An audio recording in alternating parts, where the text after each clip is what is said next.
আমি স্বীকার করছি আমি ভালো ছেলে না, আমি খারাপ ছেলে, আমি ফালতু ছেলে, আমি জঘন্য ছেলে, আমি বদমেজাজি, আমি হুট করে রেগে যাই, আমার মুখের ভাষাও খারাপ।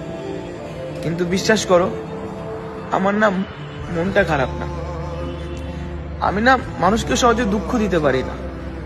সামনের মানুষটা যদি ভুলও হয়, আমি না ভাবি যে আমার মুখ থেকে এমন কোনো যেন শব্দ, এমন কোনো যেন কথা না বের হয় যাতে সামনের মানুষটা দুঃখ পায়।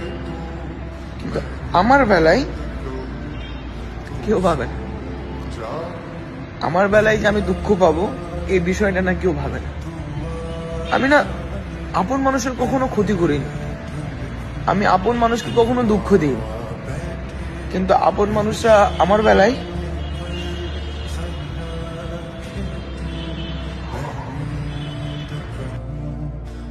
বেলায় না ভাবিনি দুঃখ দেওয়ার সময়। হিসাবের বাইরে ক্ষতি করেছে, হিসাবের বাইরে দুঃখ দিয়েছে। যারা পরিবারের আপন তারাও, যাদেরকে আপন বানাতে চেয়েছি তারাও। এখন না আমি আর কাউকে বিশ্বাস করি না, নো সিঙ্গেল ওয়ান, কাউকে না। হ্যাঁ করি, আমার আল্লাহ, আমার আম্মা আর আমি। বিশ্বাসের খাতাই ক্লোজ।